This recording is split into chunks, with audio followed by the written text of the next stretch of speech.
Welcome to the Bioneers, revolution from the heart of nature and the human heart. It's all alive. It's all connected. It's all intelligent. It's all relatives.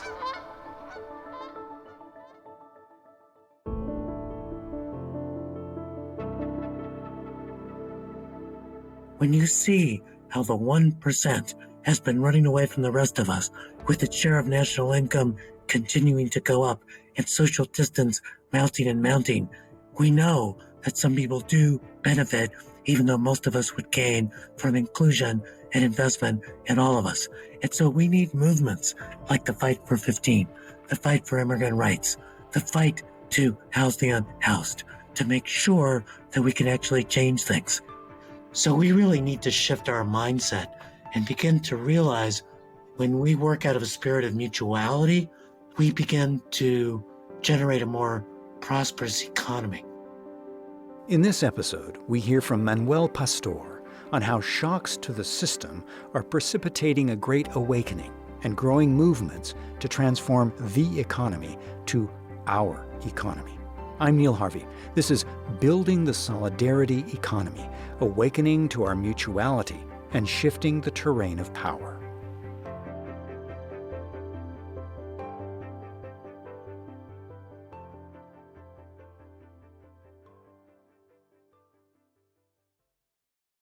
When engineers prototype a machine, they run it at high speed and high stress to see what blows out.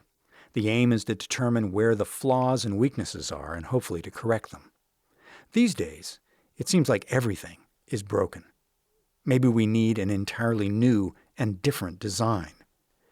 At the core of this civilizational breakdown is an extractive economy that wastes both nature and people, and at the same time is hoovering extreme wealth up to the billionaire class. But with breakdown comes breakthrough. Professor Manuel Pastor believes we're living through a moment of profound transformation. It will come down to what we do or don't do at this moment of radical change. One thing is for sure. This time, it's apocalyptic in the original meaning of the word, which is a revelation or an unveiling. Manuel Pastor spoke at a virtual Bioneers conference. It's been a very difficult last couple of years. We have been and are still experiencing the COVID pandemic. And it's important to realize that this was a shock to our system. COVID was the disease that revealed our illnesses as a society. The racial wealth gap, which meant that communities of color were not able to survive the blows of an uneven economy, inadequate healthcare. Black people died at 1.4 times the rate of white folks. And if we look in Los Angeles County and age adjust for that, we'll see that the Black death rates were twice those of white folks, the Latino death rates 3 times. So COVID was the disease that revealed our illnesses of economic precarity, of systematic racial disparities, of inadequate health care. However, it also revealed our mutuality. The number of people who stepped up in mutual aid societies, the food kitchens that stepped forward, communities beginning to care for the unhoused amongst them. And of course, people wearing masks, even if not to just protect themselves, but to protect their neighbors. And we, in fact, need to think about COVID as occurring as part of 3 big hits to the consciousness. COVID itself revealing disparity, the murder of George Floyd and the reckoning around structural racism in the United States. And of course, all of that coming on top of 4 years of a presidential administration that seemed to have cruelty as its main strategy, that wound up trucking in xenophobia, racism, and hate, and that sought to polarize the society. So where does that leave us now? As Manuel Pastor points out, one central pivot of transformation that's being revealed is to change our societal pronoun from me to we.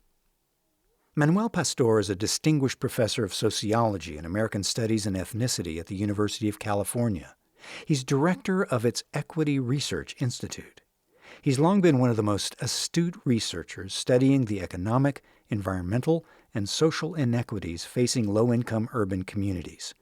He's also worked tirelessly to address these systemic crises through movement building. But, he says, the upside of the downside is that the concatenation of crises that bedevil us has shaken loose the foundational ideological assumptions about what an economy is for and who gets to benefit. I would argue there is no going back to what we had before. People often use the word recovery, but why would we want to go back to a normal that did not work for so many, with so many crowded into jobs that were high risk and low pay, with so many left without a social safety net, with so many subject to racist policing, racist education, and even racist environmental conditions in terms of climate inequities.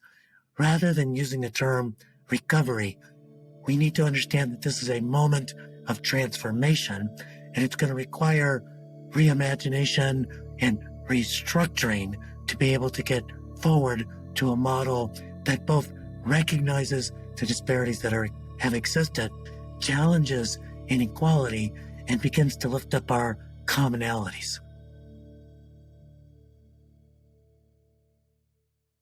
Traditional economics, often called neoclassical or neoliberal economics, assumes that people are selfish, they act just in their self-interest, and that markets exist to coordinate that to bless. And actually, sometimes in the left, people think folks act in their self-interest and you need the state to constrain people. But the fascinating thing is that people also act out of mutuality and out of concern. You know, when there's a disaster like COVID, there are price gougers, but there's also people who rush to the rescue of other folks. And the question is, does our system feed the wolf of selfishness, or does it feed the spirit of inclusion and fairness and mutuality? And that's a really important thing that I think is wrong both with the way we theorize and then with the way we structure. The prevailing ideology of modern capitalist economics arose in the mid-19th century in tandem with the Industrial Revolution and the Olympian rise of the plutocratic robber barons and their bloated monopolistic trusts.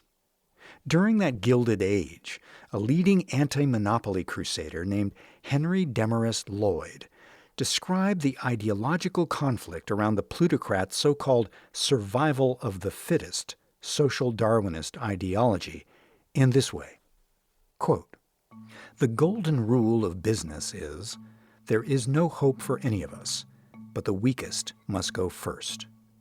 There is no other field of human associations in which any such rule of action is allowed.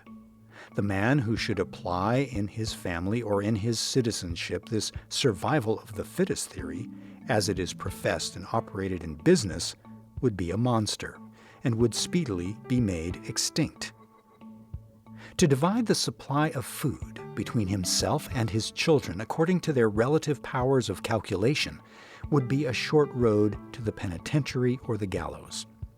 In trade, men have not yet risen to the family life of animals. It is a race to the bad, and the winners are the worst." End quote. In fact, what Charles Darwin was referring to with survival of the fittest was an ecological paradigm of the survival of those best fitted to their environment, place, and time.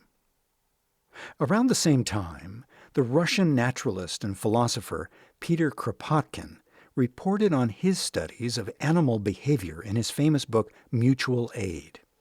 He concluded this, quote, "Happily enough, competition is not the rule either in the animal world or in mankind. It is limited among animals to exceptional periods. Better conditions are created by the elimination of competition, by means of mutual aid and mutual support.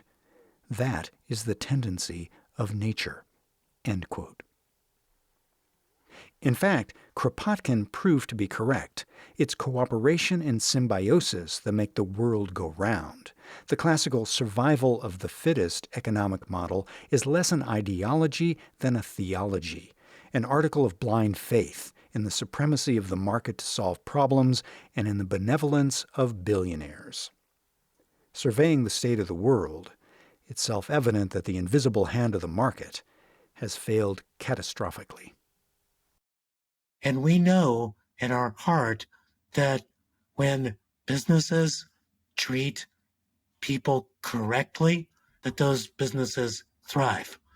We know that if low wages and the ability to destroy the environment were the driving factors behind economic growth, Haiti would be the richest country on earth. But it's not. Neoliberalism has hijacked common sense. So, people, when they look at their individual situation, they individualize it, like somehow it's my fault rather than a result of the structures of inequalities, or that markets will take care of it, or that a tax cut on the rich will generate prosperity.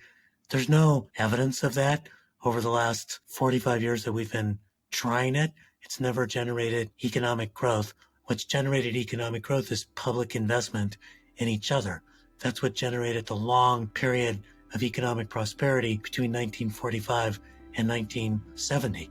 So we really need to shift our mindset and begin to realize when we work out of a spirit of mutuality, we begin to generate a more prosperous economy.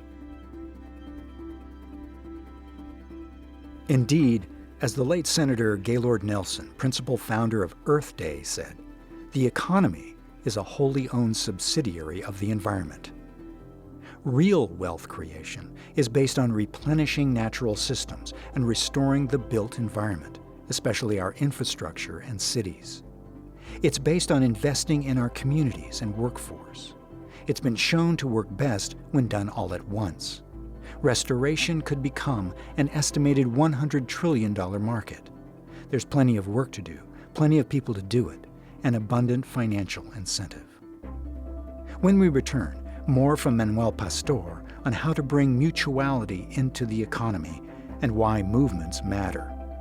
I'm Neil Harvey. You're listening to the Bioneers.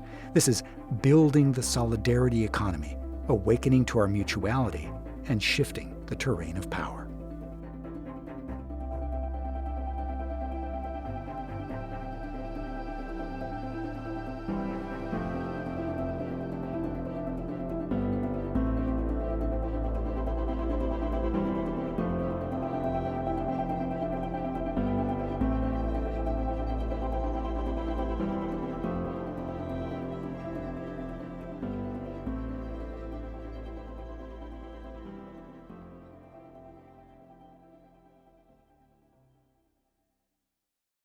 You can visit Bioneers.org to subscribe to our newsletters and podcasts. Check out deep dives on the topics that matter to you most, and learn about our conferences. That's Bioneers.org. In his book, Solidarity Economics, Why Mutuality and Movements Matter, which he co-wrote with Chris Jenner, Manuel Pastor lays out the kinds of mind shifts and practical applications that can rewrite the rules at this transformative moment. It starts with reframing the term, the economy. When we talk about the economy, it makes it seem like it's a set of natural laws, things given by God, the market, that's outside of us. But it's our economy. These are the rules we make about whether to compete or to collaborate. It's a tax system that either lets Amazon go off scot-free with no taxes or ensures that they pay taxes and treat their workers decently. We should always go back to talking about our economy, the set of rules we set up and use to either protect property or to protect people. Second big point is that we need to recognize that mutuality actually drives our economy and stress how mutuality, fairness, and inclusion can generate prosperity for the many. Now, this is a really key point because even progressives sometimes seem like they accept the arguments of conservatives, that inclusion might be a good thing morally, but somehow it's going to come at the cost of economic prosperity. But you know that when you have a society that's underinvesting in young people, you're not going to have more productivity in the future. You know, when you've got a system of over-policing and over-incarcerating, that you're wasting talent that could contribute.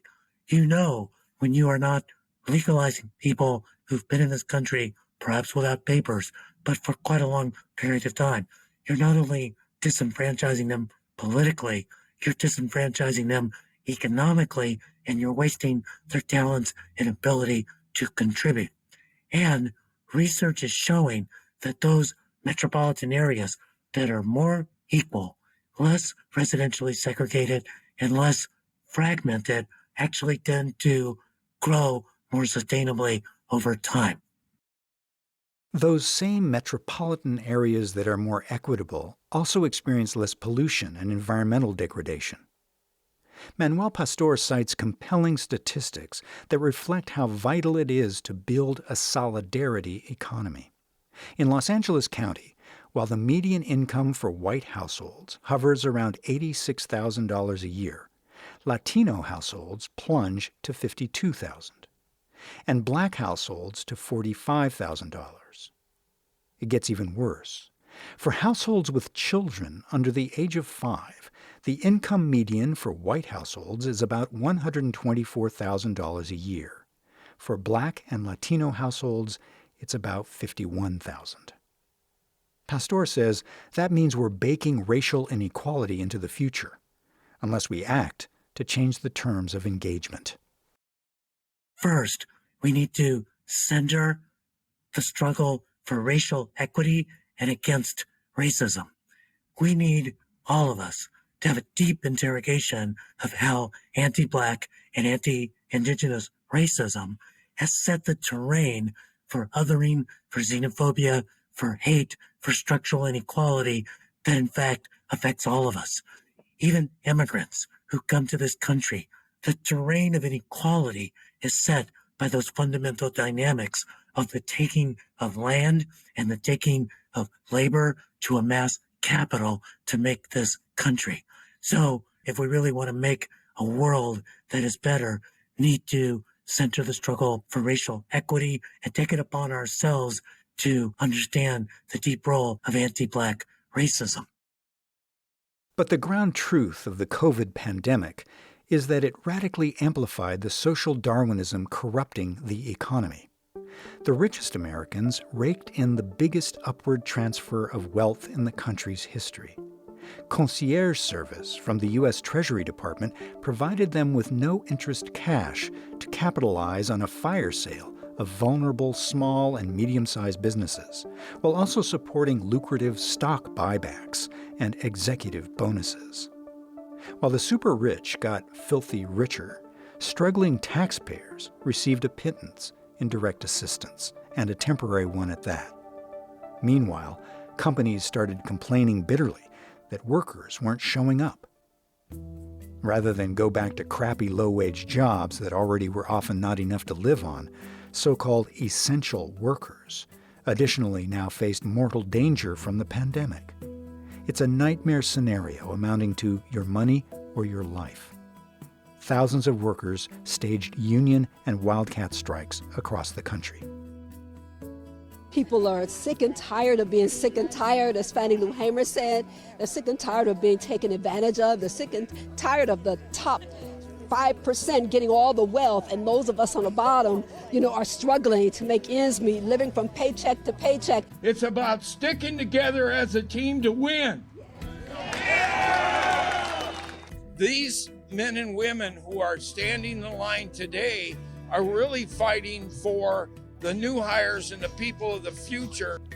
We still deserve human rights and human decency, and I would say that enough pay to pay your rent and get a car to work if you need to and put groceries in your fridge is a human right. The business press is calling it the Great Resignation because from the point of view of employers, it's people leaving and not wanting to come to work. But I think it'd be better to call it the Great Rebellion or the Great Awakening. What's going on is that workers are saying, you know what? We've just been through this huge existential crisis where we realized what work was essential. And it was not being the manager of a hedge fund. It was being a grocery store clerk or an agricultural worker or a healthcare worker. And yet so many of those jobs are not treated with the pay, respect, accommodation that they deserve. And what I think you're seeing is that workers are fed up. I mean, restaurant employers used to expect that people would come in for low wages, uncertain hours, and disrespect at work. And now people are saying, really? And I have to risk death from COVID too? Later, I'm not coming in. So you're really seeing a kind of recalibration of what work means in people's lives and a demand for more from it. But I also think that it's important to realize that, this comes now, it's about a dozen or so years since the 2008-2009 financial crisis, in which capitalism ran itself into the ground and expected the taxpayers to bail them out of the mistakes they made, even as they left Black and Latino homeowners, particularly, in the wind, losing all of their assets, with the racial wealth gap worsening over time. Young people entered into the labor market in that period of time. Then they saw Trump get elected and mismanage this last crisis. People don't trust this system. They know that something is wrong. They know that they deserve better. And even though they don't quite yet have the collective means for articulating their concerns, they're articulating them individually by deciding not to go to work or quitting the jobs they have or getting together with other people to demand improvements in the conditions at work. Manuel Pastor has a practical vision for how to begin to restructure our economy. It grew out of prior work he and Chris Jenner had done, including an economic report called From Resistance to Renewal, a 12-step program for the California economy. They helped develop a dynamic suite of transformative policies to build the solidarity economy movement. It's grounded in green infrastructure, education, workforce development, housing, transportation systems, and the care economy for the 21st century.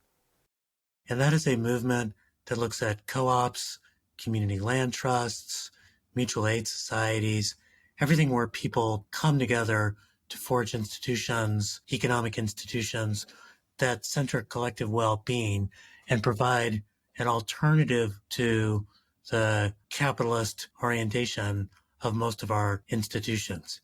So you can imagine making sure that financial institutions lend to communities so that they can start community land trusts. You can imagine making it easier for worker co-ops to form and also making it easier for them to get the capital finance that they need to be able to move forward.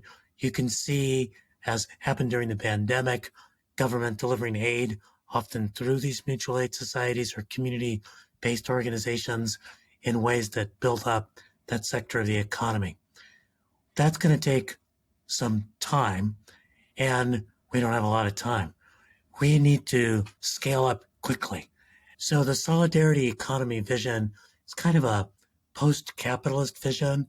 But we also think there's a lot you can do with currently existing businesses.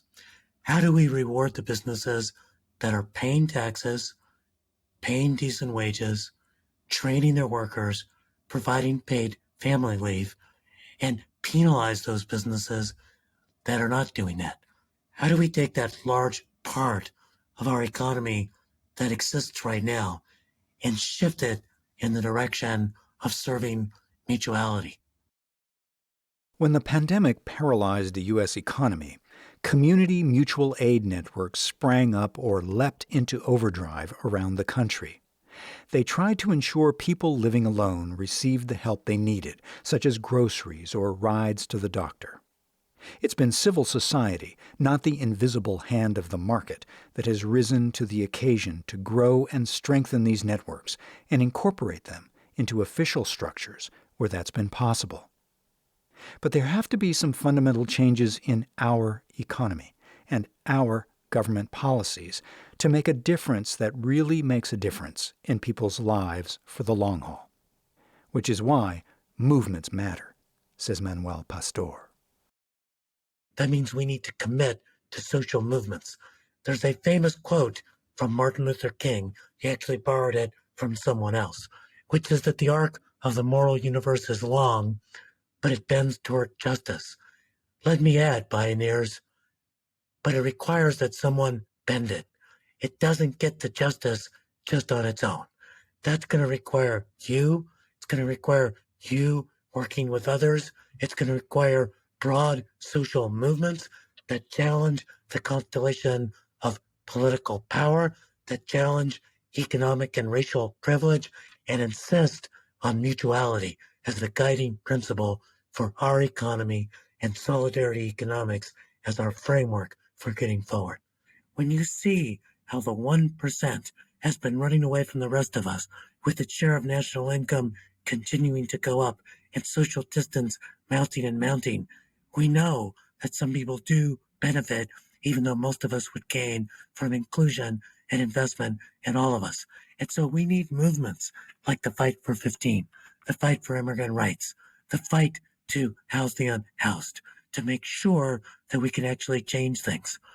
We also know that the other side effect of movements is just as markets make us selfish. They teach us to be self-interested, look out for ourselves instead of someone else, and see the world as zero-sum. Just as markets make us selfish, movements make us mutual. They build the habits of solidarity, intersectionality, and mutual consideration that are key to make our economy function for all of us. Solidarity economics insists that we should address the climate crisis not just because there's a cost-benefit analysis of how that would be good for us in the long run, but simply that we need to move past an extractive relationship with the planet and understand that we must stand in solidarity with the planet, with other species, and with future generations to make sure we have a planet that lasts. Manuel Pastor. Building the solidarity economy, awakening to our mutuality and shifting the terrain of power. Executive producer Kenny Ausubel. Written by Kenny Ausubel. Senior producer and station relations Stephanie Welch. Program engineer and music supervisor Emily Harris. Host and consulting producer Neil Harvey. Producer Teo Grossman. Production assistants Monica Lopez. My name is Neil Harvey. Thank you for listening. This is program number 250.